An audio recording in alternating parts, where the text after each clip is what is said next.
Hi everyone, Hi everyone. and this new video is an update of one from 2.5 years ago about resolving your complexes. This is a different one though to the way that we presented it last time. If you allow yourself to enter into the information given here, there's a lot that's very, very practical.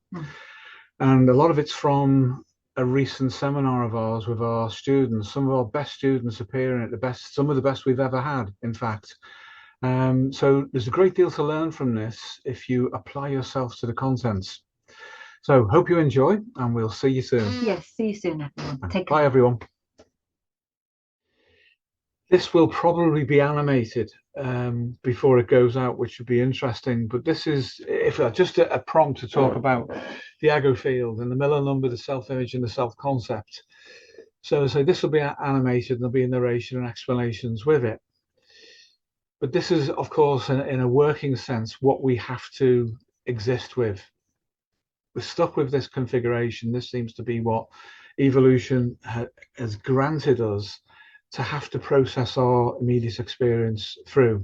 So the Miller number then, alternatively, is working memory. It's what's immediately accessible. It's dynamic. It fills up and then it empties and fills up and so forth and so on. Then we have the self-image, which is the immediate recognition we have of our understanding of ourselves. That likewise is dynamic. This will change through the day. It's dependent upon all sorts of states that we can occupy, including mood, for example, a very powerful one, of course. But the self-image can reflect back to us our identified with complexes, but we don't necessarily distinguish from them because they're part of who we think we are when we self-analyze, when we utilize introspection. So they're the two most obvious elements within the field of the ego then that we have to deal with. The immediacy of our capacity, 7 plus or minus 2 chunks of information, to orientate ourselves to inner and outer ongoing reality. So it's quite limited, but it moves and it shifts. We can recall things into that and we can represent within them. And one of the things that can appear obviously within the Miller number will be the self-image when we bother to look on the inside. Now, if we're careful about that, we can catch the mirrored impression of our identified with complexes. But we don't know that they're identified with unless we discriminate and separate ourselves from them. But the self-image is the focus of the wider field of the self-concept, which from this graphic is supposed to be all of our autobiographical memories that we can still access through the ego and potentially boot up into the self-image and say, yes, this is me. But it's not flat, the self-concept. It is active in and of itself, because within that, we've also got all of the peripheral elements that we could otherwise call aligned complexes, things that we've experienced in the past that were systematized to do with our adaptations to the world.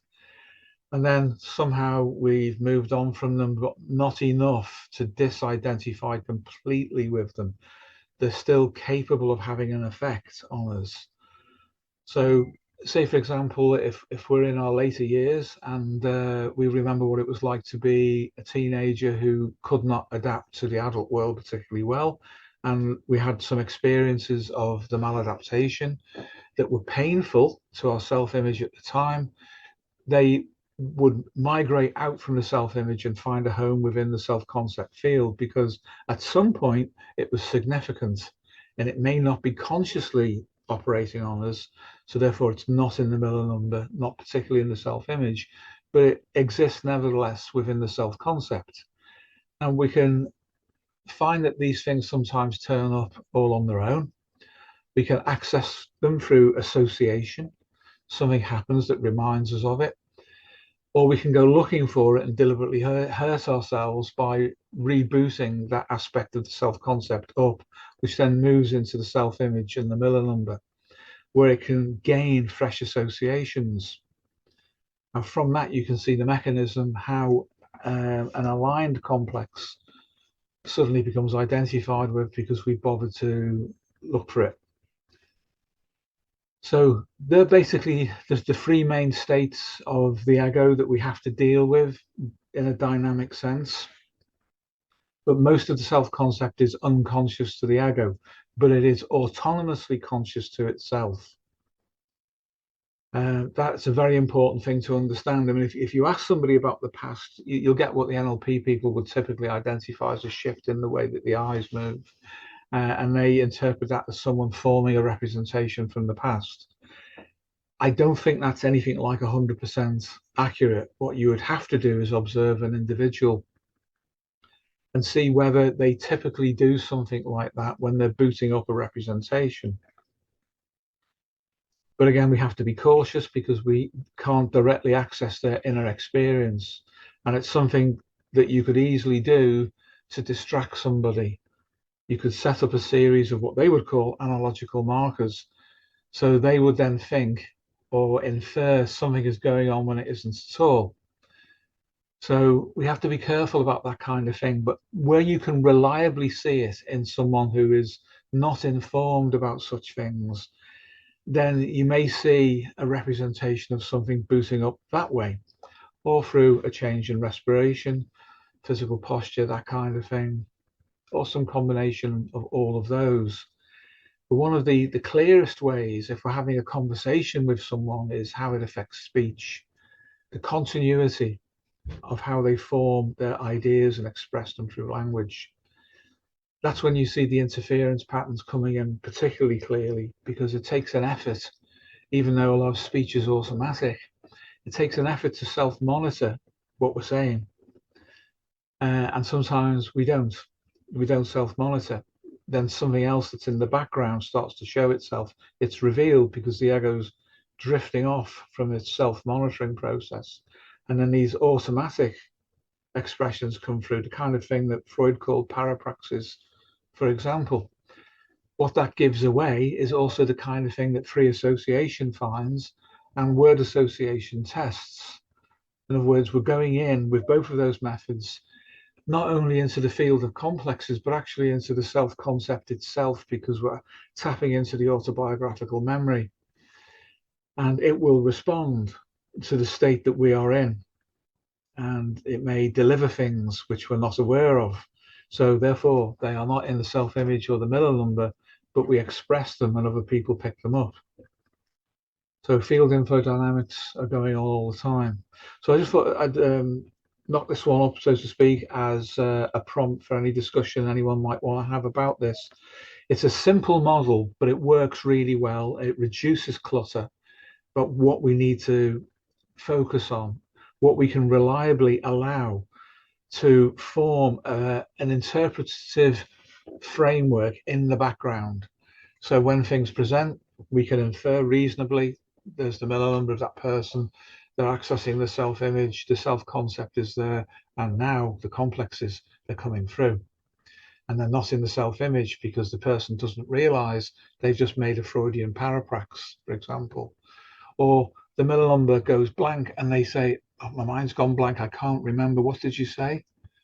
And you'd said something that had an affect loading, an emotional charge, which meant the complexes had to delete the middle number. The working memory had to be interfered with because the complex did not want itself to be revealed at that moment in time. But later, perhaps it will. Later, perhaps it will turn up in the self-image, and the person will start to give all sorts of neurotic alibis and excuses and transferences and things. But when they look at on the inside, they don't feel incongruous with what they've just done. This is me. I'm saying this. This isn't a complex. I check on the inside, and there it is. But the self-image is only what we apperceive internally.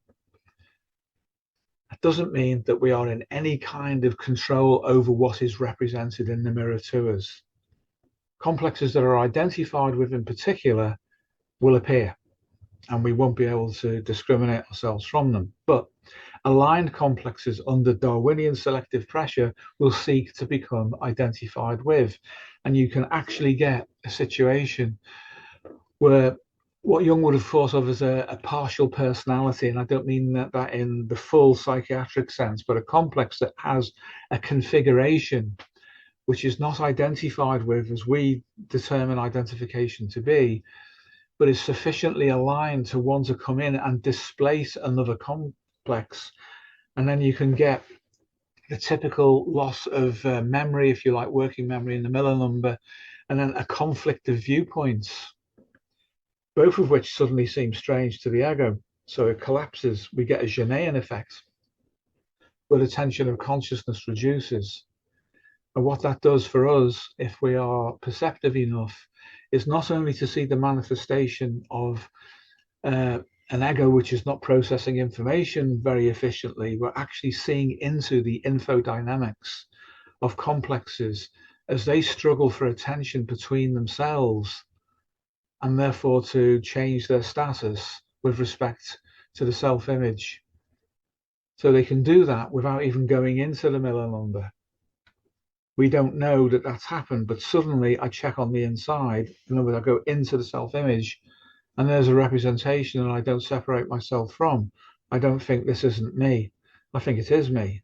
Therefore it is. And then it can migrate into the Miller number and start to find for some compensation. And if it's with a therapist, suddenly the Miller number, the working memory, is taken up with a complex that wants you to confirm it. And if you do, then the self-image and the Miller number representation of this new or newly associated complex is confirmed. And what we have then is Darwin at work, infodynamically. Then it might retreat, it might disappear off, but it's staked its claim, which means it's in the self-concept. The self-concept would have booted it up and said, yes, 2 minutes ago that was me, therefore it's still me. It couldn't have changed that quickly. I still identify with it. So therefore it can move into alignment with the self-image and the Miller number pretty much as it wants to, according to its own ideas for itself about how it should be confirmed and how it should start to make sure that it displaces other complexes. And the displacement of other complexes is one reason, if you like, a one route, not just ego defense mechanisms, which is the typical psychodynamic model, but it's one route whereby they can somasticize and thereby have a holding space of attention within the body. So the ego then has a physical set of symptoms, which in an Ernest Rossi sense can be booted back up in order to bring the background of the complex in as a whole field, and it's not just representing itself in that way. So there's a lot of dynamics going on. Even a simple diagram like that, there's a heck of a lot in it, isn't there? There is. It strikes me really that this kind of modelling, just of the ego alone, the ego field, is the beginning of being forensic. Yeah. As a therapist, I mean, if you need to get this right, because this is what's going to present, isn't it? Yeah. On first meeting someone. Yeah. And if you have this kind of a model, then you switched on to what might be going on from the get-go. And that means that you are forensic in your approach. Yeah. From the get-go as well, which you have to be. You do. Because these things do have an intelligence. Complexes do have an intelligence. They have your intelligence. Yeah. So we as clinicians, as therapists, have to be prepared for that. Yeah. That's a great point. We need to assume with ourselves and with others that whatever the bandwidth of association a person has, in other words, what do they normally do? How do they associate things? Are they cognitive? Are they intelligent? Are they creative? Are they relational? Whatever that is, the complex can occupy those states, because the complex is a dissociated unto itself field of associations that have their own interest at heart. Once it gets this far, obviously with some of them they form protectively, and that's fine so long as they stay like that. But again, under Darwinian pressure, and possibly even Platonic, it depends on how high the valency of potential a complex has to alter the ego in a way, in a direction that the Platonic field would agree with, because it's actually a better adaptation. And that's a paradox that we can see with people who are suffering neurotically, but they appear to be resisting their positive potential. And then what happens is the positive potential turns into a negative complex, negative from the perspective of the ego itself. So within the self-image, they may not identify with this particular complex, but the complex then is in an aligned state, but distributes itself, say, into somatic representation and or psychosocial representation. And the ego is irritated by that and feels undermined by it. But there's no desire that it's aware of consciously to identify with this and move it into the self-image. This is a pain, this is a problem, this is a phobia I have, this is a lack of relational ability that I have, a lack of confidence, a lack of skill, whatever, in a negative way, then that's still an aligned complex. But the aligned complex may not, as I say, succeed in becoming part of the ego, so it distributes itself. And it becomes what are otherwise called repressed symptoms, conversion reactions. Yes, there is a conversion, and yes, there is repression in the sense that the ego does not know what the full field strength that it's up against is, which is attempting to contradict it. It only experiences it negatively.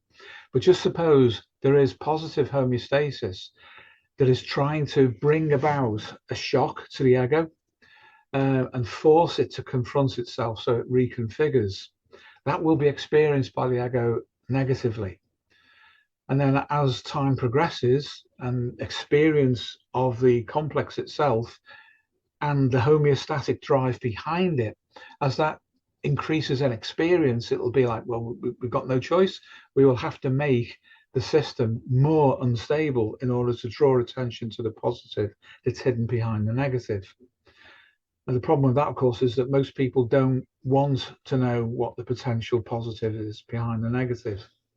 And then you get a defensive reaction at that point, which originates from an ego defense mechanism.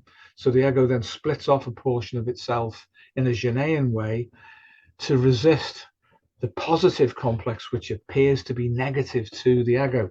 So you then have a conflict of complexes, one which the ego deploys as a defense mechanism, but then that defense mechanism splits off so completely through repression, classical repression, that it functions autonomously and may start to associate to itself ideas, if you like, of its own, which don't include the ego. It'll be like, I exist now, I'd like to continue to exist, I will force an adaptation, I will do this, I will do that. And that's the deep structure of neurotic conflict that's so often overlooked with simplistic approaches. Of course, solutions should always be simple at the level that we deliver them, but our understanding needs to be sophisticated enough. Otherwise, we don't know why we're doing what we're doing, and we need to make every effort to know why that might be. Once we make the effort, this is where another field state enters into the game. And that basically is the homeostasis itself will recognize the positive effect that we can have as therapists on people who are suffering in this neurotic way. And then the homeostatic drive behind the first complex, which was positive but appeared negative, will start to help you to help the person against the secondary complex that splits off in a way that makes it appear to be a classical Freudian defense mechanism, the thing that the psychoanalysts of all persuasions focus on, without seeing deeply into the background. But where, say, the Jungians do attempt to see into the background, they attempt to compensate for the complexes by looking for what they think of as being archetypes. And that's absolutely fine if we approach it properly. But if the archetype, the configuration of the so-called compensating archetype becomes fantasy-based and inflated and what we call laterally distributed between different representations, then all you get is literally a fantasy holding space that, if we're lucky, the patient will share with us, and we can have a folie à deux. We can both believe in the illusion of it, and that will bleed off some of the tension.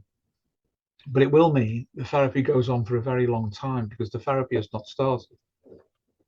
Instead, as I say, what has happened is that we have a holding space generated based on fantasy. Jung understood about the self-regulation of the psyche. Jungians talk about it all the time, but they're not particularly good at getting at it. And that's because they lead with too much theory and they direct people into that theory. instead of trying to facilitate the solution to emerge out from within the person, not in a cognitive way, not in a fantastical way, but in a relational way that you pick up, they pick up, the patient picks up as a sensed, intuited, felt process of change that's emerging out from within. That's the thing that we have to work with if we're going to make progress quickly for someone and not waste literally years on fantasies, shared fantasies, because the complexes will just absorb them. In the same way when Paul was mentioning about ChatGPT, it was funny in a way because it's obviously just an algorithm, but it's the algorithm writes itself to appeal to you, as if you're talking to somebody who's taking an interest in what you're doing and appreciating it, and then half admitting its mistakes and then making a suggestion about how we could help it to understand things. So in that sense, the real version of that, which is not a complex, is homeostasis. It will react in the same way, but it won't configure like ChatGPT. It won't try to have a conversation with you in an obvious way. Complexes are far more likely to do that. They're far more likely to model what you're doing in the way that ChatGPT does or any of these AI agents. Homeostasis, though, it's different. It's diffuse, and through that distribution, that positive, not lateral distribution, but whole field distribution of a reconfiguration, gives you the hints about what you should do next, and then the reward comes through for the person. And our reward is that we're helping them and we're getting it right. That should be our reward. The person should feel better and start to feel change emerging from within themselves, not because they have been directed. That also fits in with the Dennis Noble principle of it's not bottom up, it's not even top down. Change occurs simultaneously at different levels. The agency for regulation is at different levels of state. Again, this is what we've always said based on our experience. So there's a distinction to be made then between complexes, the ego, positive homeostasis that suddenly appears to be negative, how identified with complexes present themselves, how ego-aligned complexes will attempt to become identified with, how complexes can fight each other. And we haven't even got to instincts yet, which also have a very powerful say in matters. So yeah, now you're perfect. Great, thank you. Yep, you were saying how complexes can also utilize our intelligence and also our creativity. But prior to that, you mentioned, Steve, how creativity is at least a vessel for homeostasis and meta instincts. So I'm wondering, how do you differentiate from representations through creativity that are tied to homeostasis and or to complexes? How Wonderful question. Thank you, Mladen. This goes to the heart of how you use creativity in therapy. And my favored way at the moment, anyway, and has been for some years, is to use novel or script writing. So I don't mean just writing, journaling. This is totally different from that because of the interactive nature of a narrative that starts to write itself. And once you do that, you can entrap the complexes within the narrative.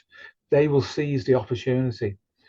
For one thing, because they are opportunistic, but the other is because a problem that complexes have when they achieve identified with status that is also present in the aligned state, but lesser with the aligned, is that as in a dream, they cannot avoid being pulled in. If we write a novel or a screenplay, something like that is interactive and creative, then insofar as we are engaged of our own emotions and therefore instincts, and meta instincts in particular, the complexes can't escape that. They will appear within the narrative. Now it's down to the ego's capacity to know that and to interact with the characters.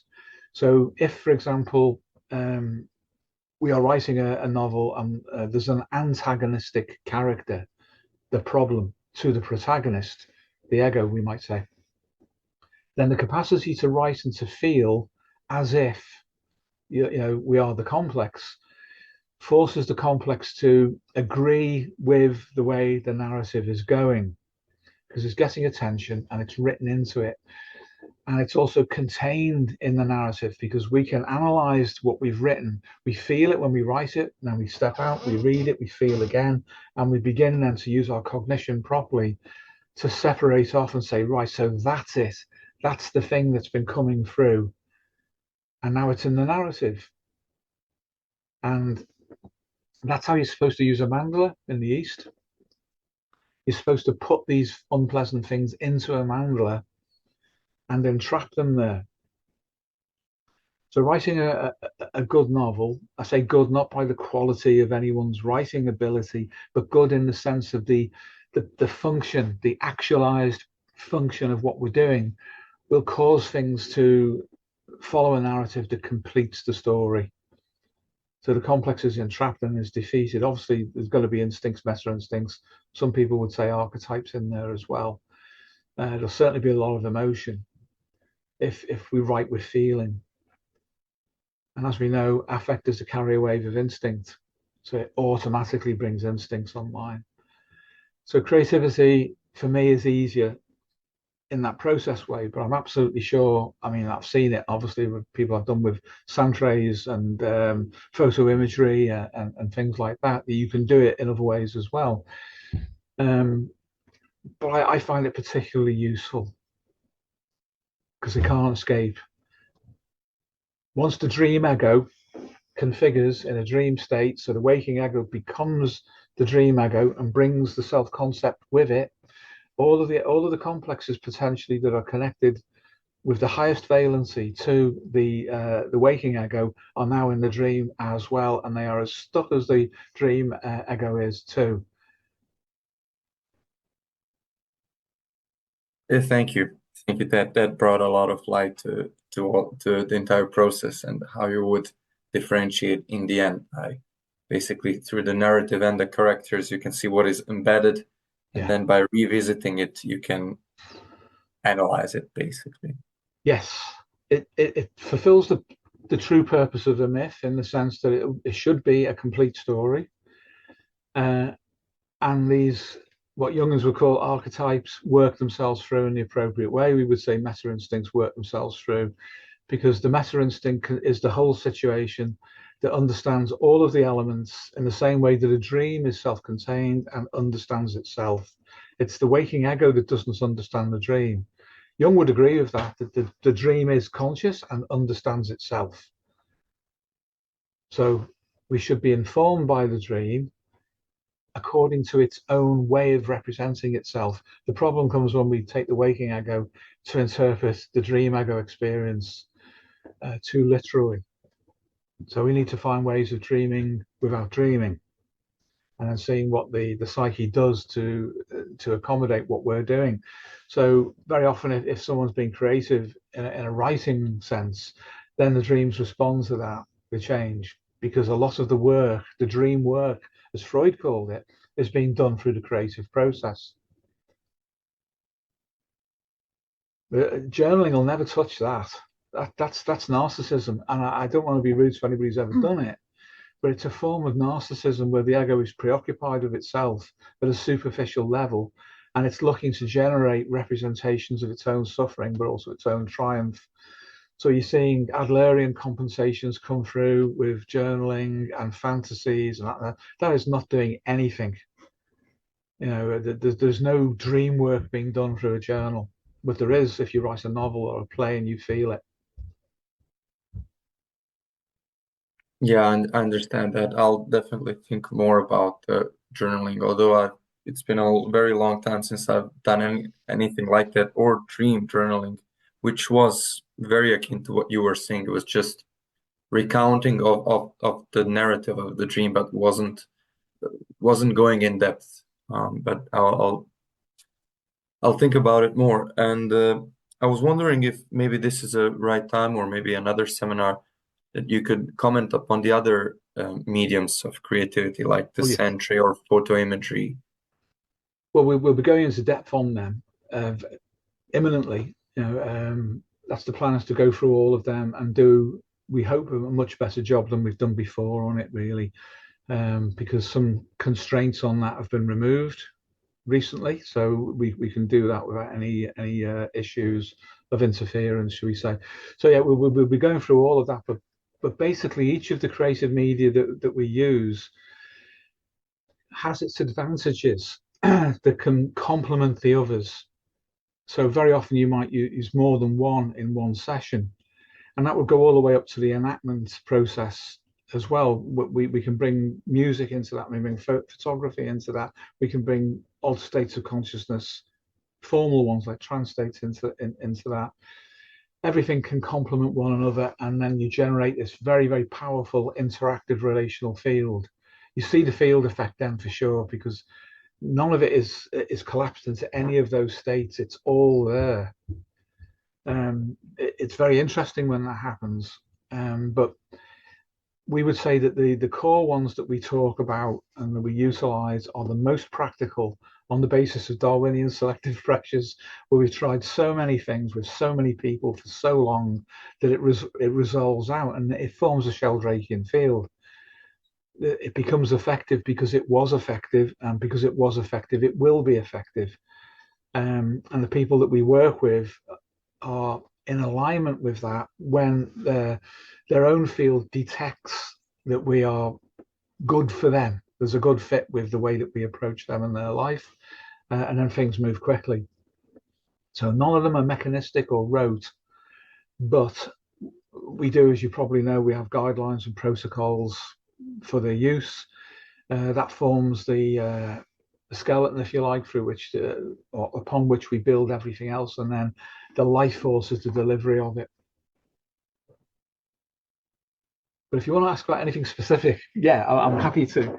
I'm sure we are. Yes, of course. Yes. No, then better not at this point. If it's going to be covered, Yeah.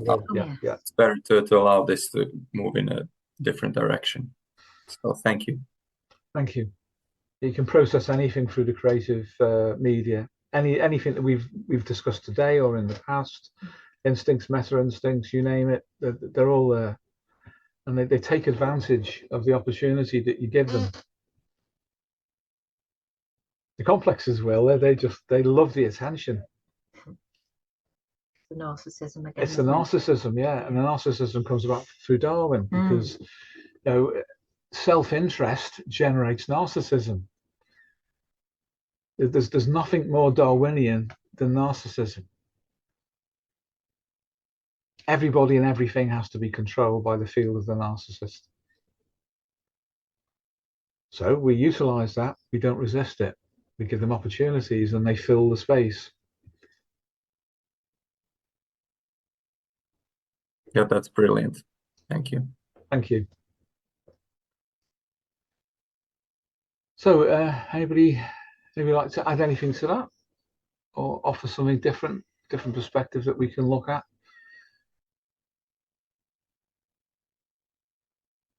I can present some more. Oh, is that Ben coming online? Hiya, Ben. Yes. Hi, Steve. Hi, Pauline. Hi, Ben. Hiya, great to see you again. Good to see you too.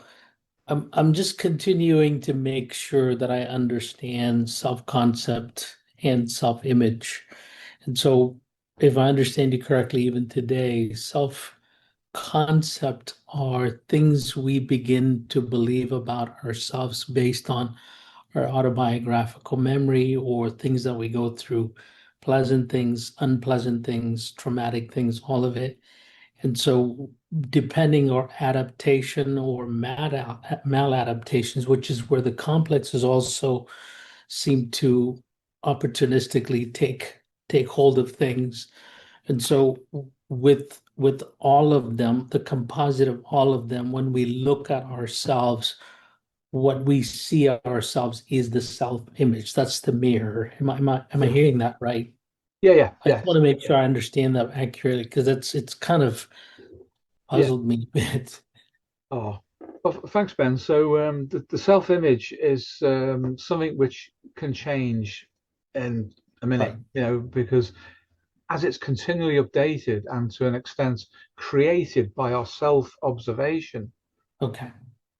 it forms an image at that moment, and that's a representation of itself. And that's important because we know how important representations are, and the representation is never the complete thing. There's always more beyond it. Right. So that's dynamic, but we identify with it. It's a process of joint creation. So it's a very much an in the moment thing. It's an in the moment thing, and we don't know what it is until we look. Now, when we're not looking, is it still there? This is this thing in quantum mechanics, isn't it? That used to irritate Einstein, because he said to the quantum physicist, "Are you saying that if I don't look at the moon, it doesn't exist?" That kind of thing. So if we don't look into the self image, does it exist? It doesn't, and this is where the breakdown, if you like, comes with the analogy I've just used with respect to Einstein and quantum mechanics and about the image of the moon. It doesn't exist in the sense that it is immediately assimilated back into the self-concept. So it drops into it. We look and it forms. So it's the process of looking. And of course, the ego doesn't create it. The act of looking produces it. So the ego doesn't decide what's in it. It receives the representation when it looks. So we get a snapshot, but we haven't created it. Not directly. Secondarily, we're involved in that process. So you're saying the self-concept decides what we see? Or uploads it? Yes, in part, but the regulation of the self-concept is not just intrinsic to itself. It also will include all of the complexes that can sample the self-concept at that moment in time, and that is a wider field understanding. And they can sample it from within or without. The ones within, it's easier to understand how that will happen. It's a dynamic field of representations and memories that respond to things that we're receiving from the outside or things that otherwise spontaneously emerge from the inside. And then that's the self-concept configuring, and then out of that emerges the self-image. It's literally like walking past a mirror and you take a glance. You go away and you walk past another mirror and a different light, different side of your face, wherever it might be. It's a different image. You walk back to the original mirror and you have a good look, and everything zeroes down in what you're focusing on. So the self-image then freezes because we give it too much attention. So it's a little bit like in Zen Buddhism when they talk about an internal mirror and that we should separate from it. It's actually an exact analog of that from Mahayana Buddhism. We have to be careful about that reflective insight by thinking it's more permanent than it is. And what I'm saying now is literally Mahayana Buddhism, but there is a crossover to it. So the self-concept basically is distilled out into a field of relatively easily accessible past memories and representations of situations that we have been in past states, that we've been sentient enough to allow something to imprint upon us. And there's a marker in our timeline. And this is a problem with therapies that use regression techniques, where they encourage people to become a child again. I think that's really dangerous for lots of reasons. At best, the outcome is a fantasy. At best. At worst, though, you will bring forward representation from the past of being a child. That is someone who is not empowered to deal with the adult world, is not biologically matured, is someone who is being bullied perhaps or abused or lacks confidence. All of these things suddenly boot up again, and then they're back in the mirror. I've experienced them and oh God, yeah, that's me. It's all me. And then the complexes say, right, let's seize this, let's configure, let's make this, I'll have a bit of that, you have a bit of the other. We've got him now because he's gone into the wrong kind of state of introspection. So those memories which were never at any moment, even if they've been forgotten, of an impact on our self-reference, are not technically part of the self-concept. But anything that was potentially is. And if we have a strong enough ego position, we can go back in time and we can access memory, data points, way stations, and feel into it and remember what it was like to be a much more compressed person with less autonomy over the world, influenced by other people's opinions of us. We can all do this, and it's safe so long as you know that you can move away from it. But you can only do it because the association to the past is autobiographical, as you say, to the point where it is part of the concept we have of what it is to be us. That's why it's a self-concept field. All of the associations within that field that we can access that confirm I existed before and I had these feelings and I had these limitations, I had these desires, these ambitions, whatever it might be, and all the frustrations of them. And there are the complexes as well that sit along the timeline that we may have incorporated into not only our self-esteem, but into the self-image as a semi-permanent or even a permanent structure. So if we've been traumatized in the past in whatever way, there's obviously lots of ways of being traumatized. Simply failing a daily adaptation where we've been humiliated or we felt a loss of status might be enough to generate an image which can then, once it's rebooted, start to collect new associations to it. And then it's what's happening now to me today is the same as when I was 5 years old. It's not, but it appears to be. And the connection is formed. And then technically you have the field of a complex, which then will go looking through the self-concept for other material. And it will do it autonomously. And we're not aware of it. At that point, it's off and it's scooping up. And then it gets bigger and it turns into something that we have forgotten that we've created. Because the original joining together of associations is buried beneath further associations that occur later. That's its strength and its weakness, because once you break that associative chain, it will fall apart. Its strength is that if we can't find the associative chain, or we believe that we can't, or we're distracted by fantasies or whatever it might be, or hyper-rationalism, but whatever the distraction is, then we can't break the associative chain.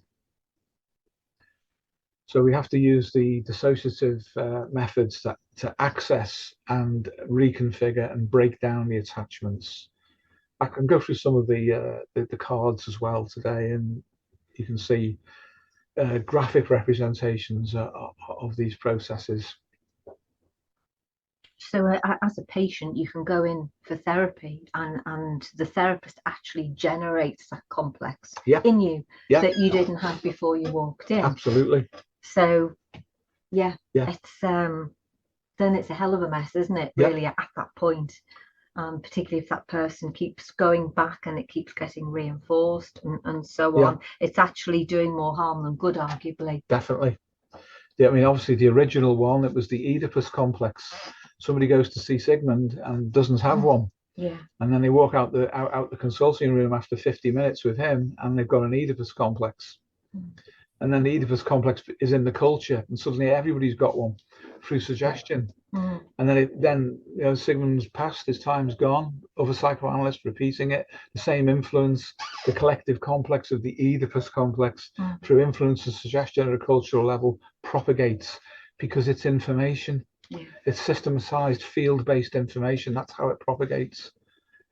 But it started when somebody suggested that it existed. And then you might go away and journal it. You might go away and journal it, and add to it. And add to it. The shadow, Jung's shadow, is exactly the same thing. And the anima and the animus, people don't have these things until they're told they have, and then the complex forms. It's like, this is too easy for a complex to form around these highly charged associative representations that are delivered through suggestion. So chasing those things, in our experience now, at our point in our life, that is the wrong thing to do. We did do it, but now we're well aware that it is the wrong thing to do. We should always go for health and balance and homeostasis. That brings about the changes, whereas the other stuff is just awful. It's a nightmare. That's why it's so tough to do therapy, really, or to do it well, because if you understand the complexity of the nature of something, of a complex, or of the individual person who the complex or complexes reside, then in a way, I'm not saying that we should kind of be quaking in our boots, but we should feel the enormity really of what we're up against in terms of the complexity of what we're up against. You know, we should have that amount of respect for the process. Yeah. Because otherwise it's too easy to get things wrong. Yeah. You're better not to do anything at all than to do some of the things that we've just described. Yeah. But you know, if you see someone and you have an informational model, suddenly you see so much potentially about what is there, and you also know that there will be things within the field of that person that you're not seeing, but you at least accept or acknowledge to yourself that there are other things beyond what you currently or presently seeing. Yeah. Then you have the best possible chance of helping them or guiding them through that process. But if you don't know that at all, if you don't have that kind of a model, then you know everything is dictated by the collapse or the you know the collapse perspective in which you find yourself as a working therapist. Yeah. So we should all, like I say, not be quaking in our boots, but I think when we realise just how complex life is, and just there are so many ways in which things can be represented, and they're all there at the same time, then you understand the enormity of what you're taking on. Yeah. So I mean that deals with any hubris or inflation that you might have at the start, for sure. Yeah. But it also means that you're more likely to get a result as well. Yeah. With that particular person, and arguably it takes courage. It takes courage to know what you're up against and still decide to embark upon it and to do your absolute best to help that person. Yeah. It's a big ask, isn't it? It becomes a bigger ask when you know exactly what might be involved. Yeah. It's so easy to just, if you were to collapse into your typical Rogerian model or CBT model, suddenly everything becomes very simple. And that's the problem, isn't it, really? It is. The only safe way to be simple is to take a field model. Then you can. Then you can do it, because you become part then of that field. And the representational levels, natural ones within you, will become coherent with the other person. There doesn't have to be a cognitive model of that, because that is natural, isn't it? Yes, it is. Yeah. Yeah. And complexity is either collapse, or at a field level, all complexity means is distribution. Yeah. And once we accept there is distribution, the complexity paradoxically becomes simple, because we understand this at a field level. But immediately, as you say, you collapse, then each part of that is disconnected from the rest of the field. It's not really, but we try to believe that it is. By the collapse, we generate things that we just simply can't deal with, because there is no answer, for example, to affect through cognition. They are incompatible, and Jung was right about that. Not thinking and feeling, Jungian, but thinking and emotion are incompatible representational metaqualia. The only thing that can link both of them is intuition, because intuition can see both of them. Intuition can be either of them and both of them. And intuition then delivers the solution to the problem of collapse, because intuition is field-based representation. So that's all complexity is in any system. It's just distribution.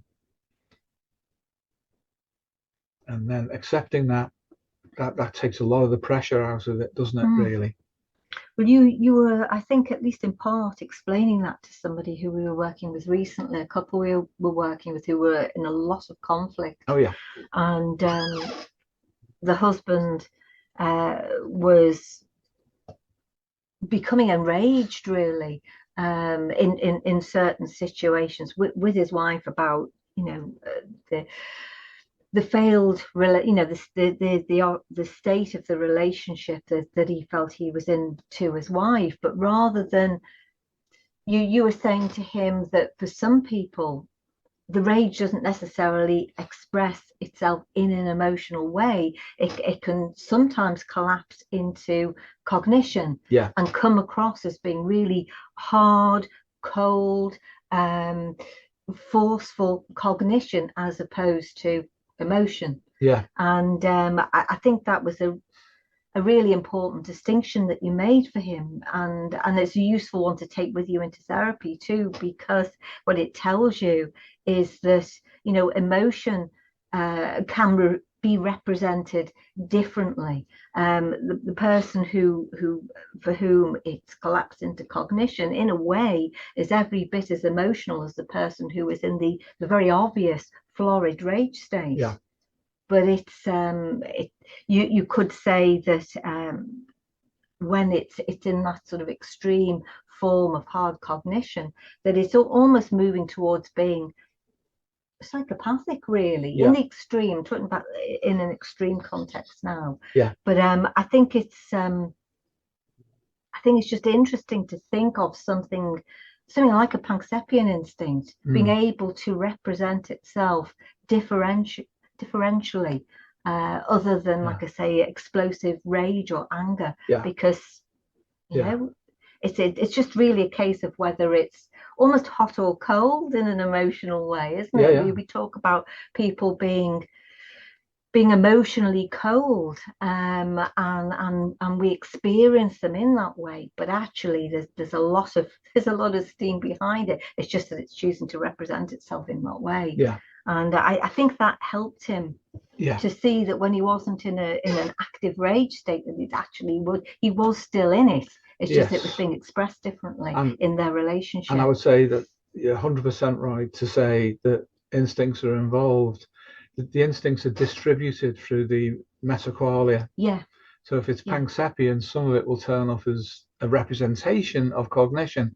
But people say, well, the way, say it was the wife in this context, would say that it's irrational, and yet he's being cognitive, and that traps her because she's interpreting the cognition as being rational, and it isn't, because it's not really cognition. It takes on that representational form through collapse. But the thing that regulates it all, which I think is so important for us all to work with other people, is that it's intuition that actually collapses and distributes itself through these other metaqualia. The intuition is the motive, the drive, and the understanding of that is behind the collapse, as we might model it, into cognition, which is also being fed by an instinct at the same time. So there's the complexity. It's all of these things going on.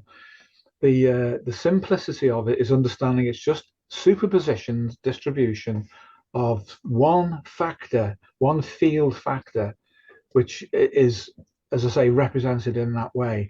If we don't understand that, we're not going to understand what's driving that person.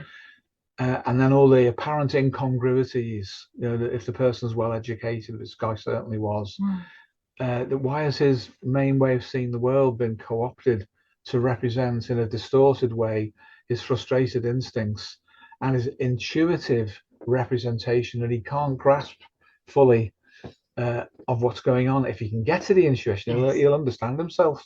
He'll get to the meaning, as you say, and then it's possible to resolve all of it at that point. It would all go. It would. But then we see the complexes seizing the moment for primary and secondary gain, as Freud would have understood it.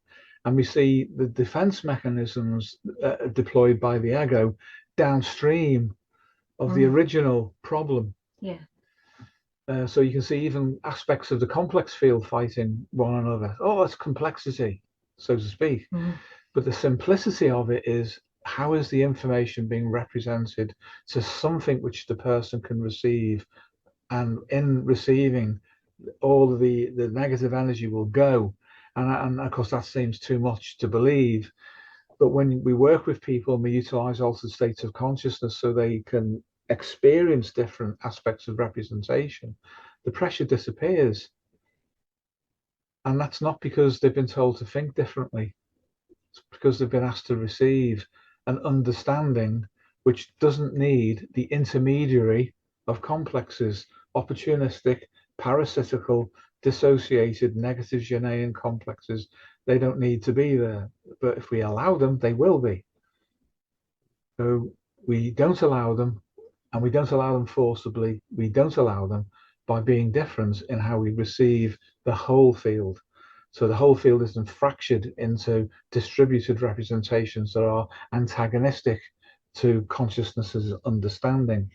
And the best way is to relax a person through dissociation, control the metaqualia by not receiving non-attachment, and then allowing intuition to come in and present the whole situation with a positive conclusion. And that does happen for people when they enter that state.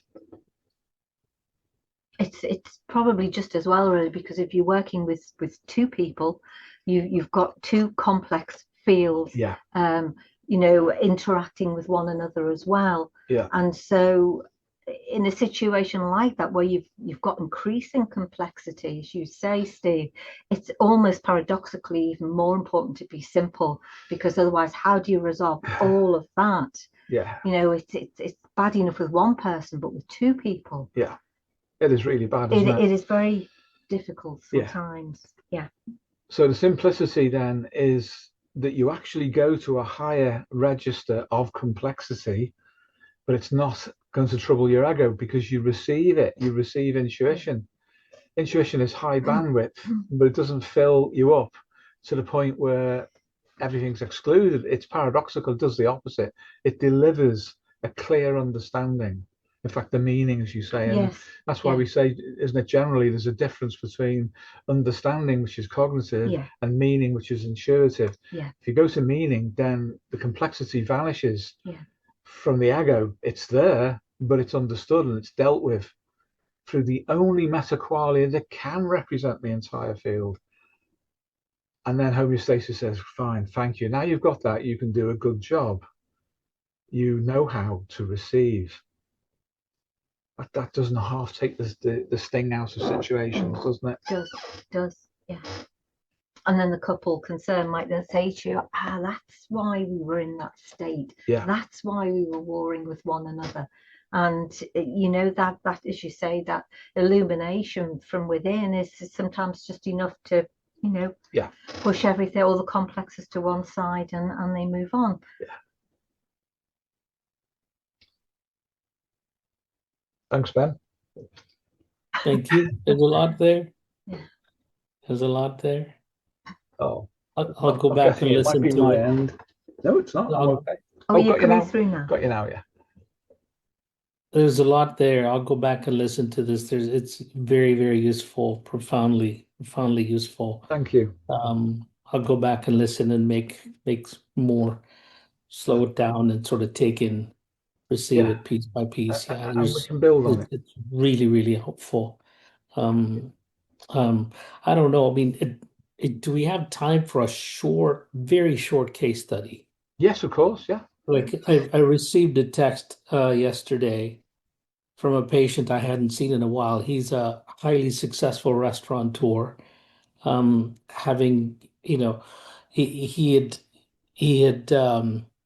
texted me and said, my marriage is imploding. I don't know what to do. So I tried to set up an appointment right away so we could talk. And then he texted me, he says, how do I learn to stop raising my voice and getting angry? Also, do you have a recommendation for anger management counselor? So his thing is, there's a lot of pressure from restaurant business is not easy. It's really high pressured. And you know, when there's so much pressure, he takes it out with anger. And so that's why, you know, what you're saying about anger, cognition, emotion, all of it, it's starting to help me sort of understand the field of this a little bit better. You know, I don't know. I don't know if I want to recommend an anger management program. It just seems bizarre. But if we get him to receive and understand the meaning behind, you know, his reactions, perhaps it'll help him sort of calm things a bit. and everything doesn't have to be approached as the end of the world. I got to rage at so and so and so and so to get them to do what I want them to do. He really goes after his wife quite a bit. And then she withdraws and shuts down, which amps him up even more. And that's sort of the dynamic they're in. And they adopted two young children very, very quickly, within a year. So she has parenting and the mothering responsibilities to the adopted children. One of them has, some health issues. And so she's really tuned into that, which anyway, there's complexity there, isn't there? yeah. Sure. And the complexity is the distribution into all of those different states.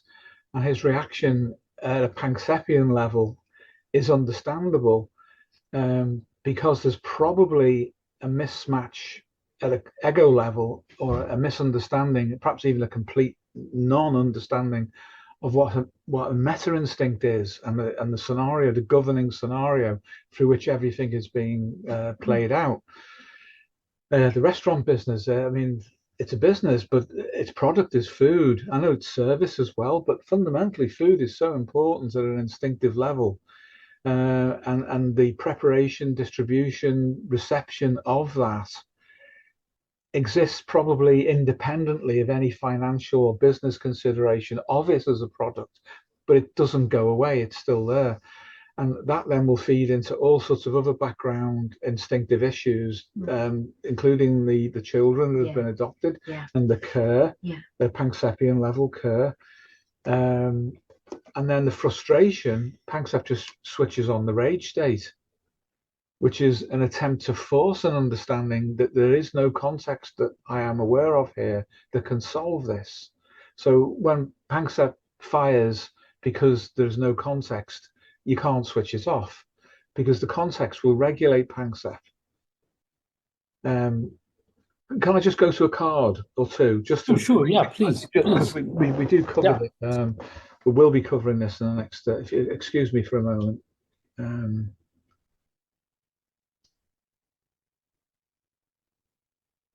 Just see where we go with this. Hope I'm not distracting things. Not at all. Not at all. There's probably 3 here that we can have a look at. I'll go through them briefly if that's okay, because they'll be on the video. Right. Just give me a moment. Reorientate myself.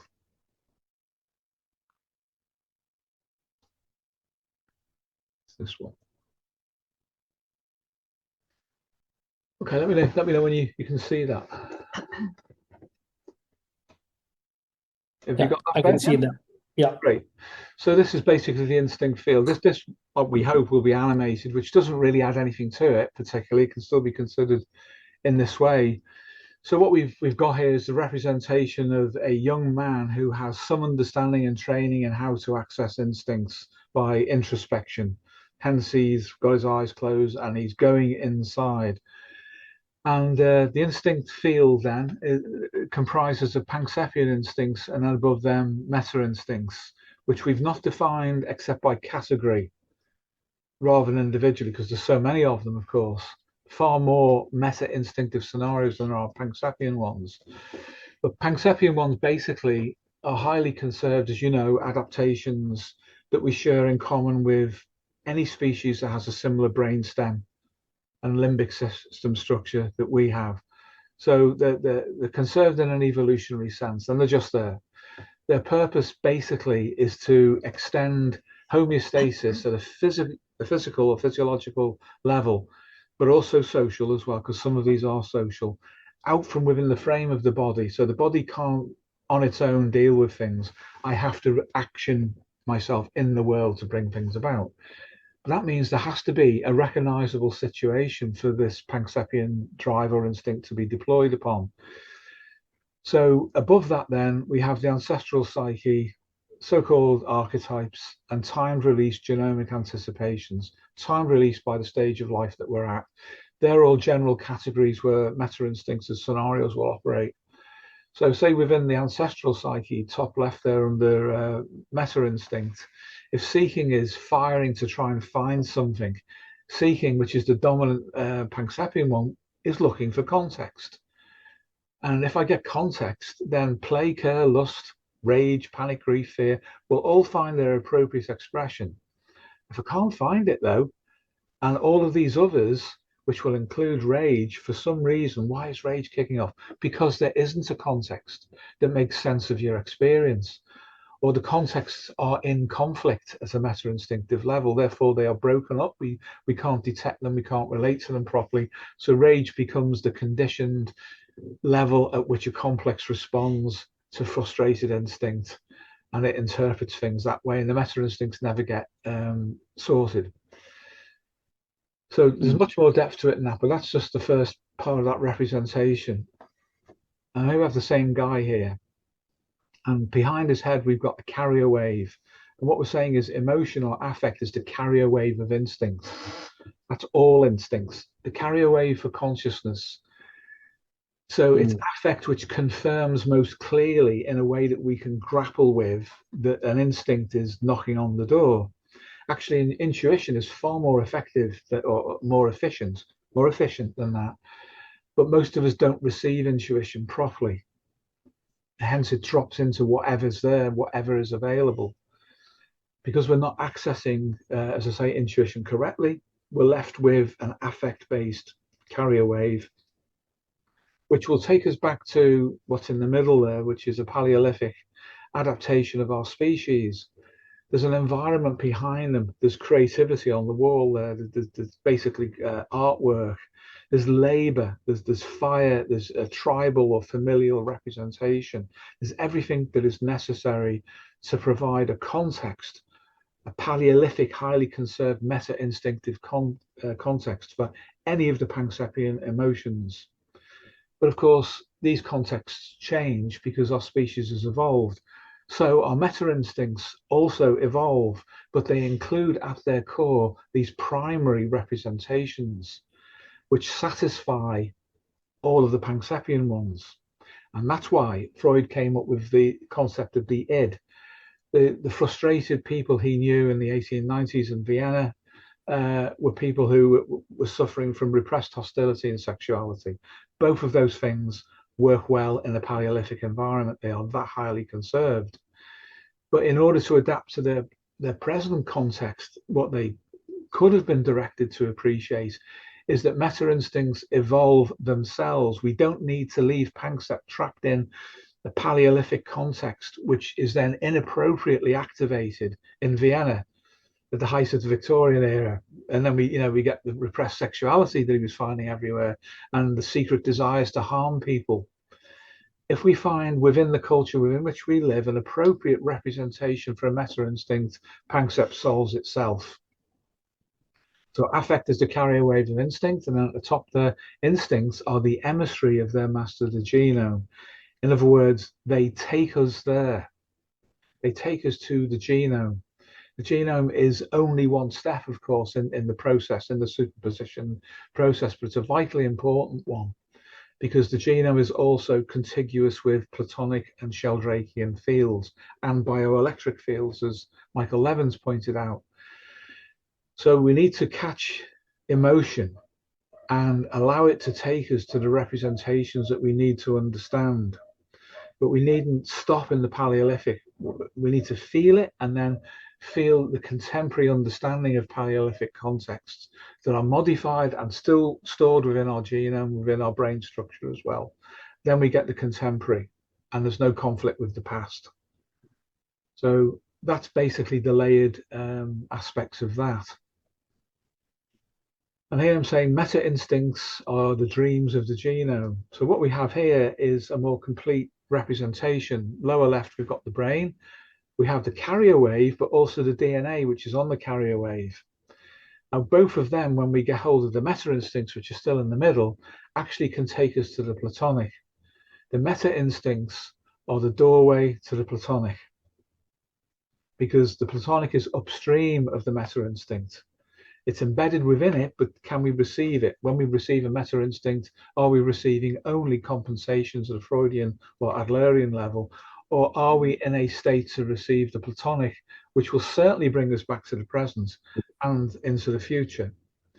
So when this is explained, it will cover all of that. So hence we've got Plato and his world of mathematical equations and geometric shapes as representative of the Platonic field itself. Then we have biology and its adaptive instincts, and then the statement, meta instincts are the dreams of the genome. So what I mean by that then is when we access them, these are the things that the genome is prepared to understand. The genome rehearses meta instincts before they're released. We uncover this as children through play. Play is an altered state of consciousness that is disconnected from the reality of the outside world, but fully connected with the anticipations our genome has for what we need to meet. They are rehearsed, so therefore it is the dream or the dreams of the genome.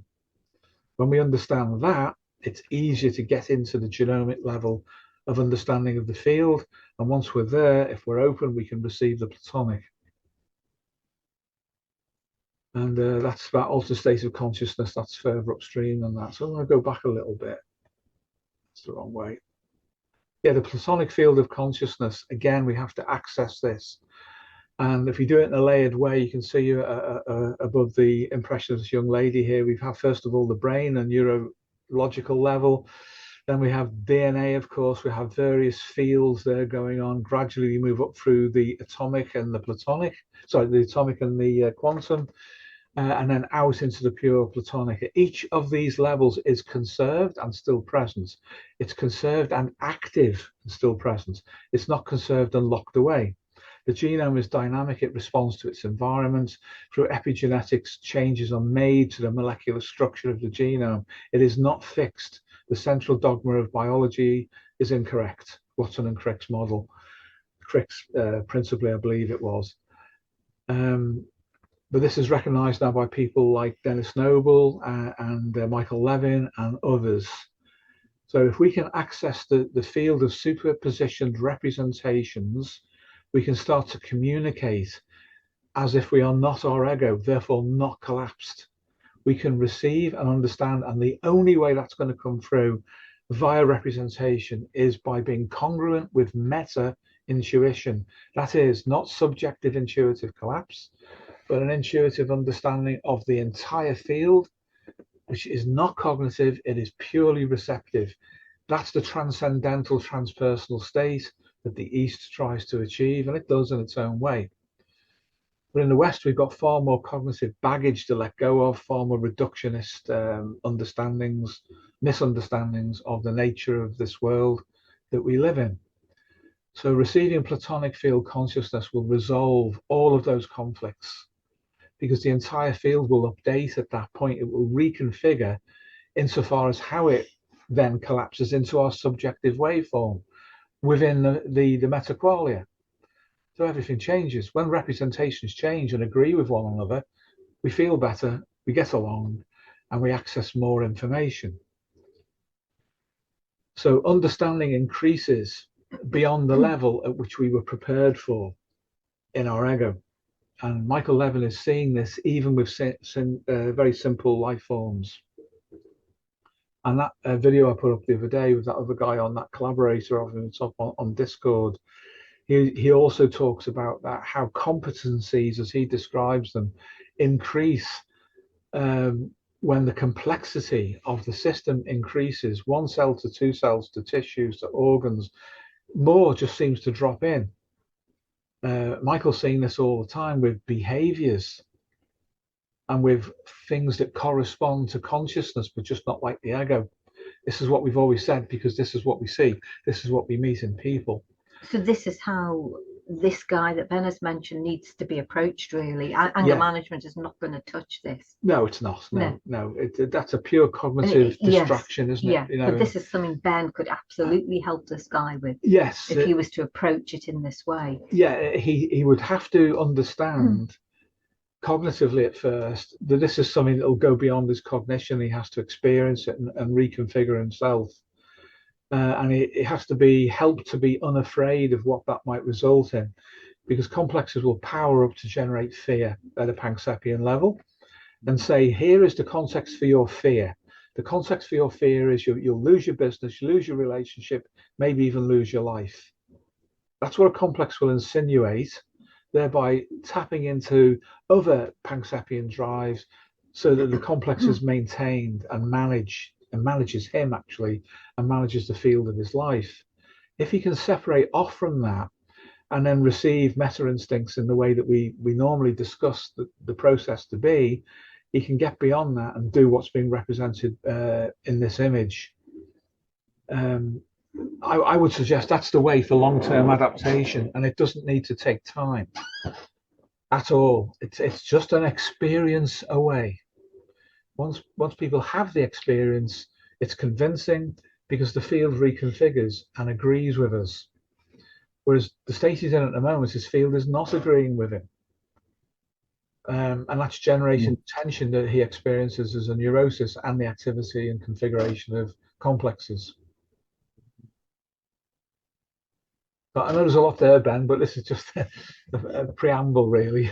No, it's okay. It's very helpful. Again, like I said before, I'll go back and listen to it and take it in. Thank you. Bite-sized pieces. Yeah. I think someone else had their hand up, Steve, so I'm gonna yield my. Yeah, it was Ryan. I'll come to Ryan in a moment. I just want to see if I can find the complexes again, because there should be something else. Here we go. This is what it feels like, obviously, when the complex field starts to approach. And we have our young man who's going on his proper inner journey, and this is what it will seem like at first. All of his fears will and Pankseppian drives will configure. We've even got the repressed child who can't control the world. We've got him in a rage state. We've got what could be his relationship or his young inanimate in despair. We've got the wild instinct represented by the teeth. And then we've got the fear of death, thanatos. So that cloud of impressing complexes is what he needs to get beyond. So dissipation of the complex field through controlled metaqualia dissociation, they start to fade away because they can't bond with them.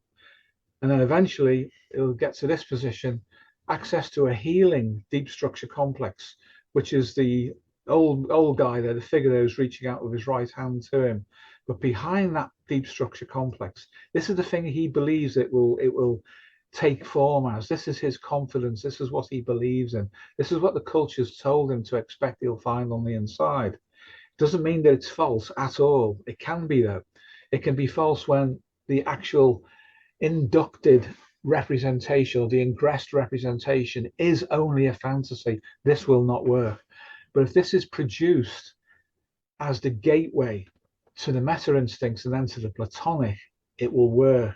He'll have his anchoring point then, and this won't be a fantasy. So that's the access to a healing deep structure complex, then to meta instincts in the Platonic field. So that's how that would configure. That's mind and body as one. These are I'll just say briefly, these are the different fields, the superposition with the brain. They go from the Platonic to the morphic, bioelectric, and even quantum infodynamics. So it's the field level we need to get to in order to help someone. And we have all sorts of models of representation and so forth, and biopsychosocial field states.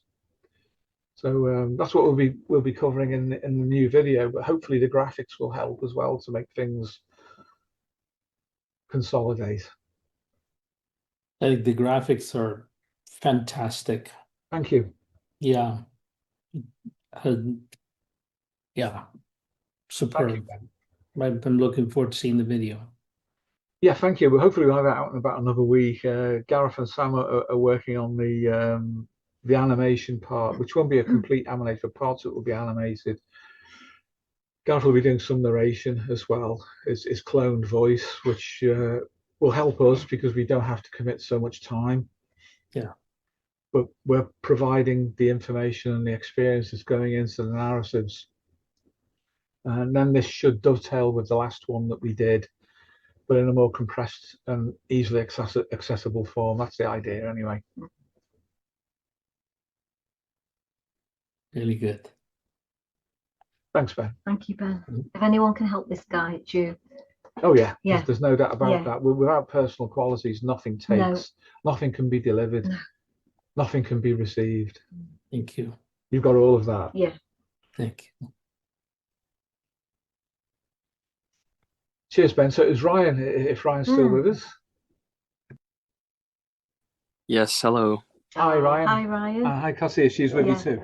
Yes. Hello. Hi, Cassie. Nice picture of you both, wherever you are. Yeah, that's on top of a hill, man-made hill here in Florida. Wow. At dawn. Oh, wow, that's lovely. A lovely picture. Yeah. And you both look so full of that too, full of the energy of dawn. Yeah, that was not intended. It just happened to happen that way. It's funny how that works. Synchronicity and meta-intuition. Yeah. Together. Yeah, I was just appreciating the just the last few things that you were saying, and I'm glad that you got to them too.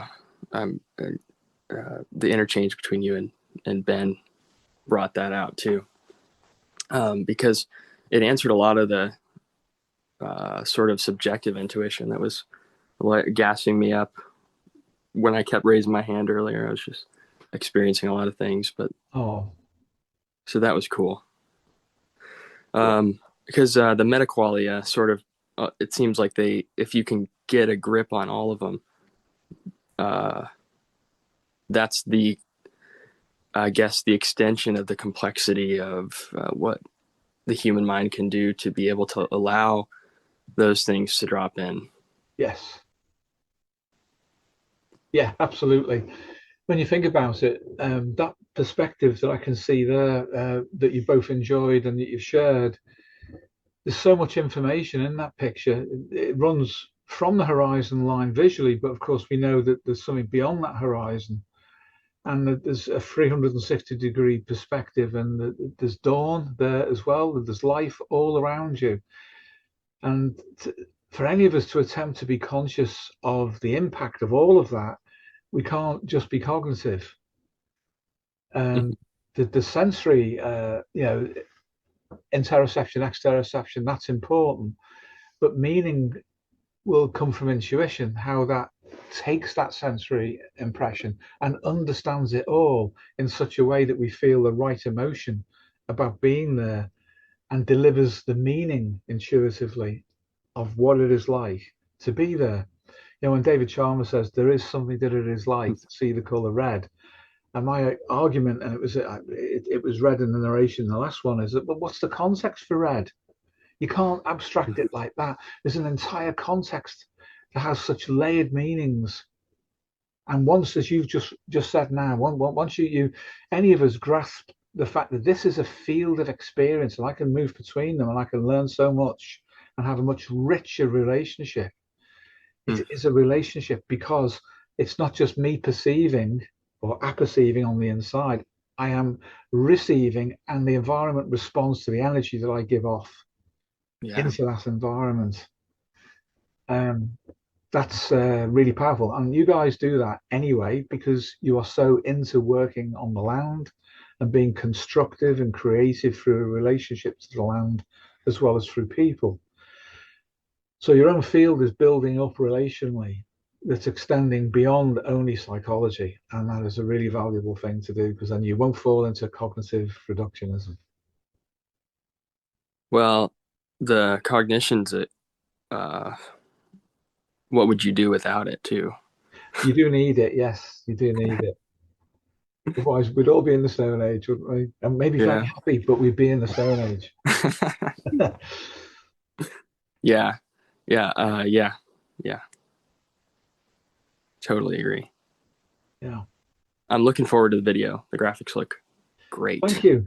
So we hope it works. We've got a few nice little bits there. We've got a nice one of the Planck scale as a waveform, and then mind and matter are merging out to become superpositioned together, and things like that. And yeah, it's nice to have the freedom to generate things ourselves.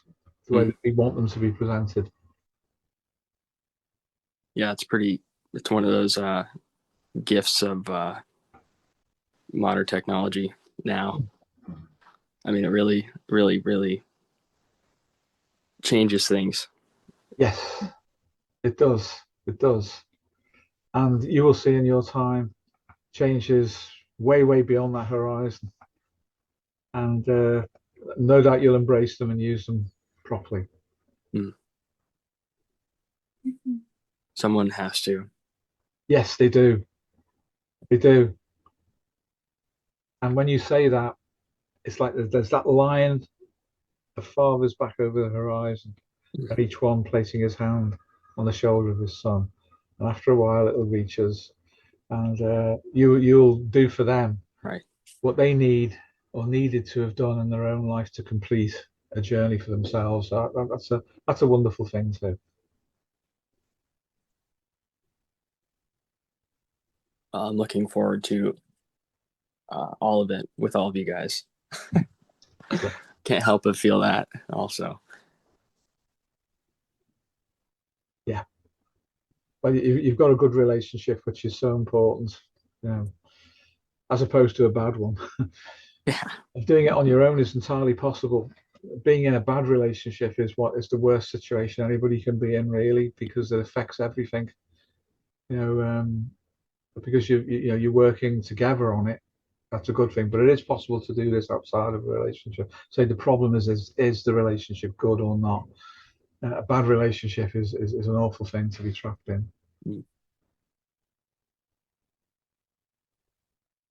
You mentioned something earlier about the how the personal contributions make everything what it is, or make this what it is. Yeah. So that'll be fun too. Yes. You know, to whatever extent that any of us can add something. Well, you'll be called upon to do it. Yeah. I mean, the people who helped us, we wouldn't have made the progress without them, and we will always honor them and include what they did. But we can't stop with that, and they wouldn't have wanted it. They wanted us to make our contribution, and they were satisfied with theirs, that they'd made that. You know, as I said to Anthony Stevens, like he plowed the first furrow and planted the seeds, and that's his life's work. But there's work to go beyond that, and that's what he wanted. That's what he said. So that means we have to go perhaps beyond what he did, but we build on what he laid down. Right. I was thinking of Rossi. Yes. For the past 30 minutes, because I was thinking about how part of his contribution was that he, at least this was how he impacted me when I was reading him and hearing you guys describe his work, how what's possible to configure as a representation, how broad that is. I mean, it's huge. What can what is, it's hard to describe almost, what we can it's like synchronicity, the things that can happen around us that you guys developed and made more with than he could even. Through your direct, through the what do you call it? Your practice with people. Yeah. He helped enormously, though. In some ways, they appear only to be small, but it's what they seeded in the same way with Anthony Stevens, isn't it? You know, the simple statements, information, substances. Yeah. Mind-gene connection, that kind of thing. Yeah. I mean, they're just, they're all necessary, aren't they? Oh, yeah. Yeah. Yeah. And then they're almost like those oak trees that are still growing. Yeah. Yeah.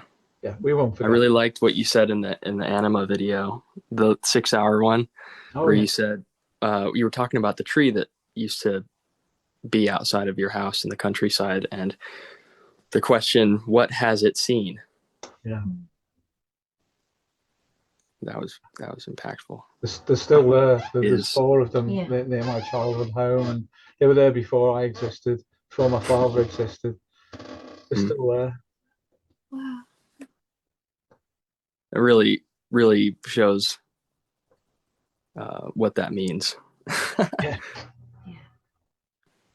This may be, forgive me, this is just an intuition dropping in, may have a profound connection even for the case study that Ben was describing, because we've got a man who, for whatever reason, and I don't know any of the detail, don't know any of the actual context as such, so I'm talking generally really, but that connection with the masculine, with the role of the father going back across time into the ancestral psyche, may become very important for him, given that these are adopted children, they're not his own biological children. I think there'll probably ultimately be something in that will become important for him to understand. The meaning of that for him is probably going to be important. Yeah. And I actually thought a few moments ago when Ryan was speaking, when he said, I'm looking forward to, I almost anticipated him, and I know you didn't say it, Ryan, becoming a father myself. I mean, which is something that will probably happen in good time. But there's a connection then with the past and the future as well for Ryan too, and in that ongoing sense. So, it may, whatever it is that's troubling this guy that Ben mentioned, I feel instinctively that this will be an element of it, and that some kind of connection to or reconnection with the ancestral psyche and the ancestral masculine for him is likely to be very important going forward. Definitely. As it will be, of course, for you, Ryan, as well, and you and Cassie together. Yeah, and they don't have to be his biological children for that too. No, for him to tune into that. Exactly, and that's the point, isn't it? Because, as I say, I don't know the detail. I don't know what has led him or them as a couple to get to the point where they've had to adopt rather than having their own biological children. But there will probably be a lot around that is not being dealt with, that he's not fully conscious of, and that may be the difference between, him being able to attenuate this rage state that he finds himself in order to relate to them better, to relate to his wife better, to relate to himself better, and so on. Because as Steve was saying earlier, the context in which he's working is very much an instinctive context. It really is a supply and demand situation where he's meeting other people's very basic instinctive needs and is forced to do that.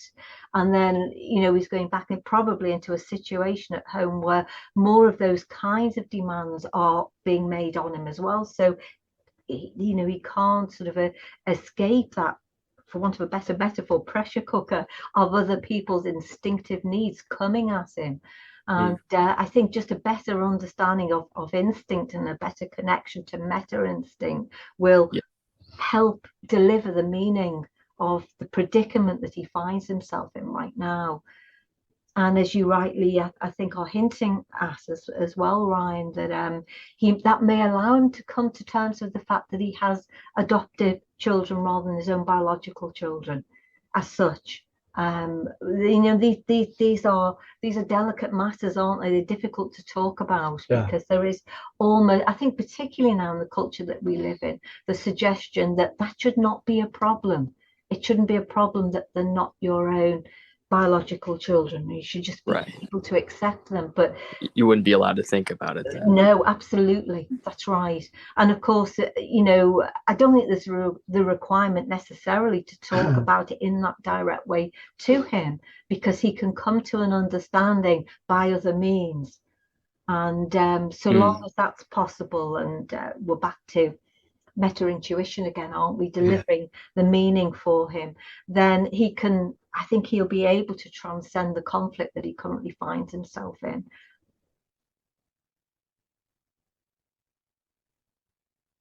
Wow. Thank you. Thank you. Thank you as well. And thanks, Ben. Thank you, guys. You're welcome. You're welcome, Ryan and Cass. I mean, I think somebody else had their hand up. I think it was Joel. No, he's okay. Are you sure? I don't know, he's gesturing yes or no.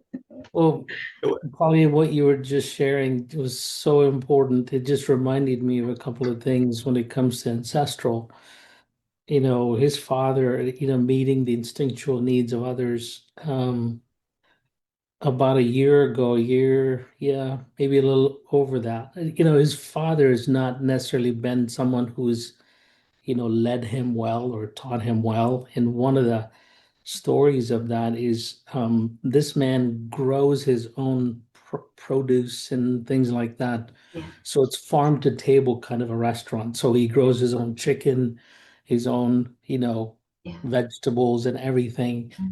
You know, at one point he was out of town and his father came in and helped himself to 240 eggs. Whoa. Just like that. He took it and left. Good. What he wanted, one flat of 24 makes sense. Or, you know, but he just took it without permission, without any communication. Again, I can see instances like that. They've had, you know, conflicts over ownership of property and everything too, where his father's serving himself through all of it without regard for his son. There's something there. So what you just said, profoundly helpful. Oh. Thank you, Ben. Thanks, Ben. And you're the man to deliver on it. Thank you. So yeah, there's, you know, the garden and growing his own thing. There's you provided a powerful metaphor for me to work with as well. So we'll see how it goes. Yeah, that would be a great place to start. Yeah. Thank you, Ben. Anyway, thank you. Sorry, Joel.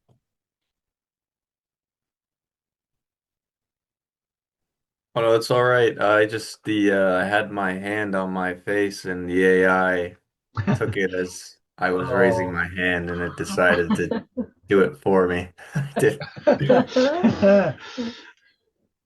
Oh. Yeah, but thanks for sharing what you did, and Ryan and Cass as well. I do have a question though relating to one of the cards that you shared, Stephen, Pauline. It was pertaining to complexes and and their relationship to Pankseppian instincts.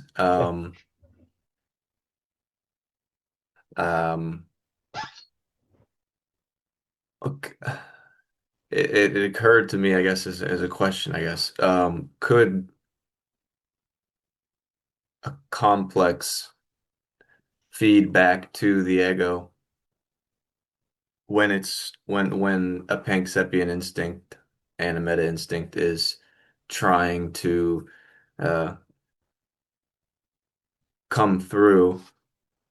Could a complex intercept that, step in front of that, and misdirect the ego by insinuating that it either doesn't have a proper context or that the context is incorrect, or let's see what I'm saying here. Yeah, so something along those lines in terms of suggesting and influencing the ego to agree with and identify with what the complex wants. Yeah. Yeah, thanks, Joel. So yes, in a word, and the way to model this is to consider the ego, this is a cognitive exercise, obviously saying this, but if we attribute to the ego free will, people do. I think it's arguable about how free that is, but if we attribute free will to the ego, then any complex that is capable of occupying the field of the ego in an identified with state, de facto must be able to exercise an impression of itself and its own free will as being the same as that of the ego, even though it isn't. And so what contributes to the perception of free will that the ego has? That it receives things largely unconsciously, it doesn't know about, but something configures that says, I am making this decision. Largely, it's an illusion because other things are bringing information into it. It configures, analyzes, and believes in itself. So the ego is capable of fooling itself and attributing to itself causal factors that other things are actually involved in, such as instincts. So complexes are certainly capable of doing that because they originate, as Janet pointed out, as being part of the ego, and then they split off. They can split off and occupy any of the three general states of non-aligned, aligned, or split off but remain identified. The splitting off in an identified state is simply an autonomous sub-nuclei, Janet again, of consciousness. But then moving Janet's definition onto Jung, it acts as a partial or fragmentary personality that has a physiology of its own, etc., etc. So yes, either in the completely identified with state, it can certainly receive and misdirect according to its own setup instructions, its own needs in a Darwinian sense. An aligned complex can do the same thing. It's just further away from the ego's understanding of it. An example might be, for example, where we're aware of a reaction or a response we have to a particular situation, but we feel we can't help it. That's a common way people have of expressing where something like an aligned complex is operating autonomously to the extent of being able to misdirect perceptions from within and understandings from within and compensations. But at the level of the ego's understanding of itself, it speaks like that. It says, I know there's this thing in me, or there's something, and it's just making me do things. They're actually giving us a definition of an aligned with complex, because they're saying this isn't me, but it's doing it to me. The doing it to them in a functional sense includes what you were saying. So it can misrepresent compensations and distort them. So homeostasis can be interfered with by an aligned complex as well as an identified with one. The situation is far more unclear with a non-aligned one because the degree of separation of understanding that the ego has that they even exist is so much greater. So we're left with inference, unfortunately, and it's only when non-aligned ones start to move into alignment that we know that they even existed. But we can model how they form, and they form through association and learning, which is the fundamental way that complexes are supposed to form.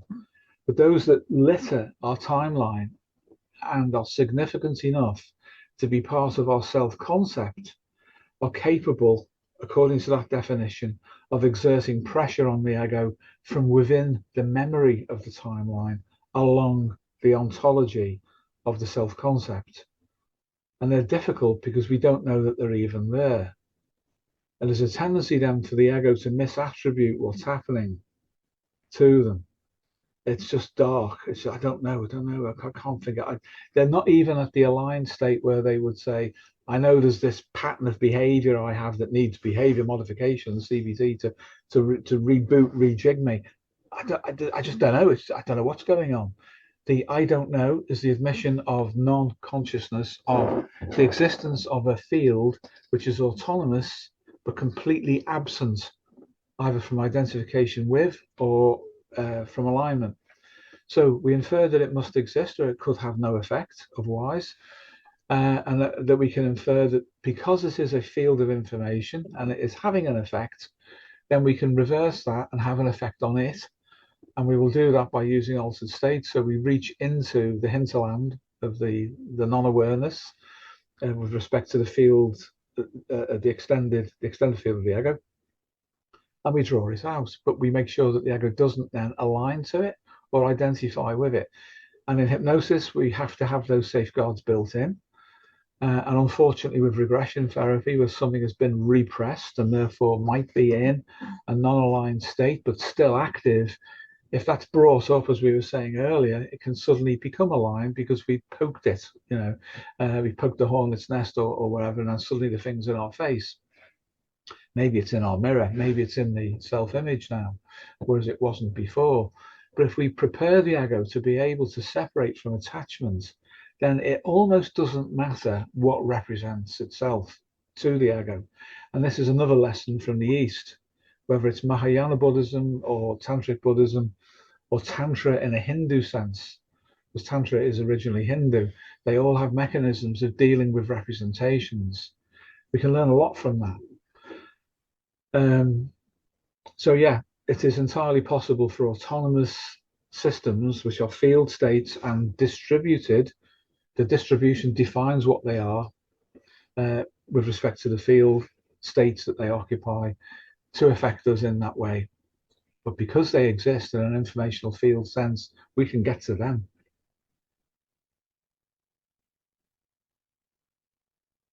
Thank you. That was really helpful to begin the modeling with where complexes are derived from, starting with Jana and Jung, progressing on the Jung in terms of how they modeled it. Yeah. I found that really helpful. Well, thank you, Joel. And then we can go to Rossi, state-dependent memory, learning, and behavior. And that's another thing that he really gifted to us, is an understanding of how Engel works. Because these distributed states, though he didn't use the term distributed, it's clear that's what he meant, occupy different levels of Engel's systems hierarchy to different extents at different times, which makes them a dynamic field. But there is a continuity to them that is the core of them, which is always there. So Engel gives us the framework to understand how a field is distributed. Rossi tells us some of the mechanisms of that distribution: psychoneuroendocrine, psychoneuroimmune, psychoneuropeptide, that kind of thing. And towards the end of his life, he was into quantum fields and the like. So he was definitely going in that direction. But then he would go back, as you've pointed out to me many times, he would go back to Janet, wouldn't he? He's very interested in Pierre Janet, and I think he was justified in that. But then there's Milton Erickson as well. He tried to do a great deal economically, and he succeeded at it. Yeah, straight to matter intuition, probably. Definitely. Yes. Yeah, definitely. Yeah. Yeah, that's a good point, Pauline, because someone like Erickson, though he was a doctor, a medical doctor, and he's probably very intelligent. He probably was not, or he definitely wasn't directed by a abstract model. No. And so that's yeah. So thanks. That's very helpful. Thank you, Joe. And sorry, go on. Sorry, beg your pardon. Yeah, just to comment on the cards that you shared today. I really like the ego field with the Miller number and the self image and the self concept. That it was ethereal is what it presented as, and I think that could be very, it was gripping. It pulled me in, and it there's a lot embedded within that image. So I just wanted to. There is. Thank you for that feedback. That's very helpful. we'll be covering Rossi in it as well. We've got yes. a few of the cards for him as well. So bring it all together. Great. And then it's the art of relating, isn't it? That's it then. That's the delivery. That's the interesting bit. Yeah. But that's probably the easier part, easier than the planning and I guess the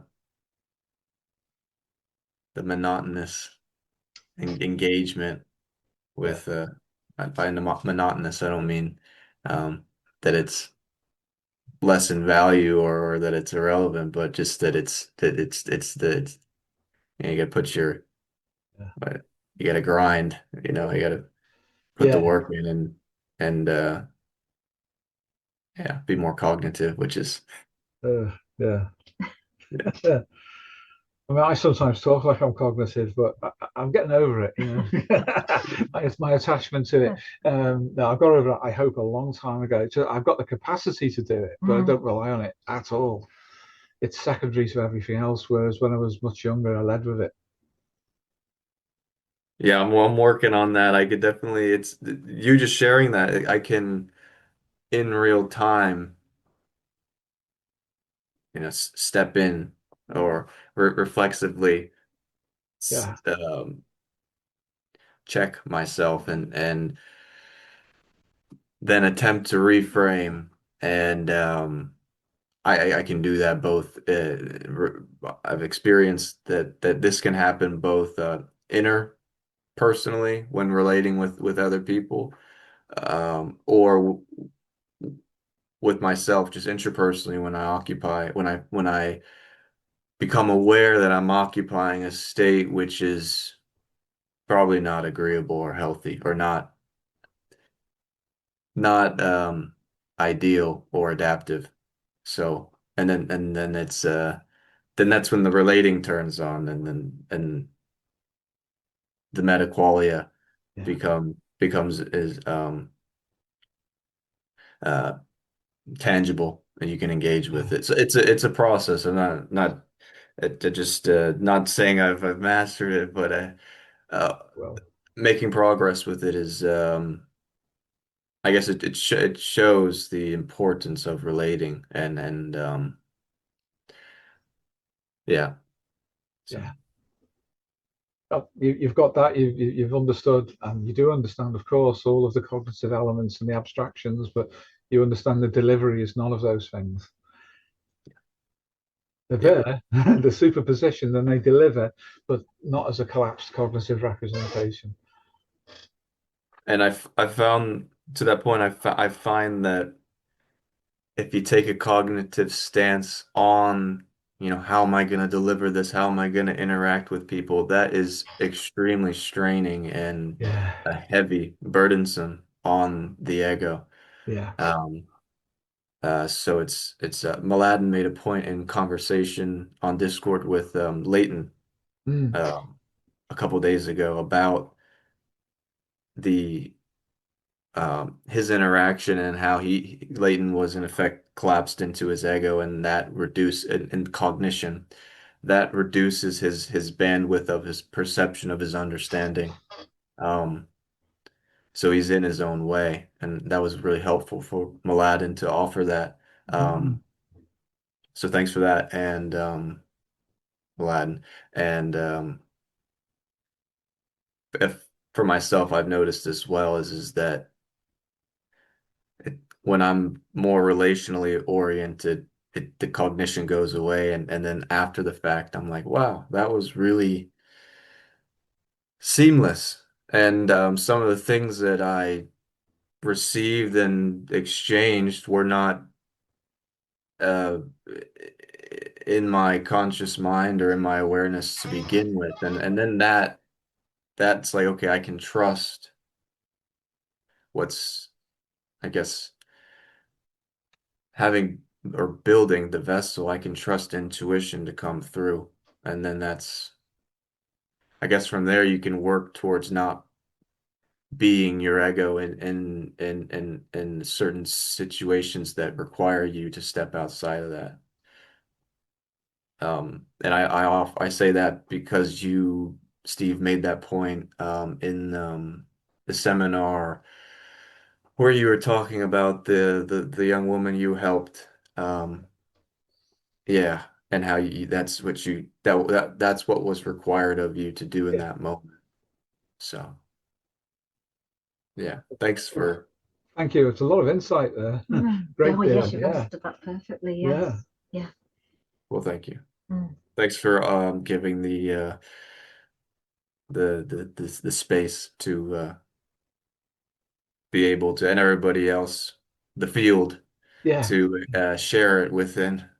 Oh, thank you. Thanks. It's wonderful seeing you all come on so well. It really is. The right people will do that, and that's happening here. So that's really good for us. Thank you. Thank you. Thank you, John.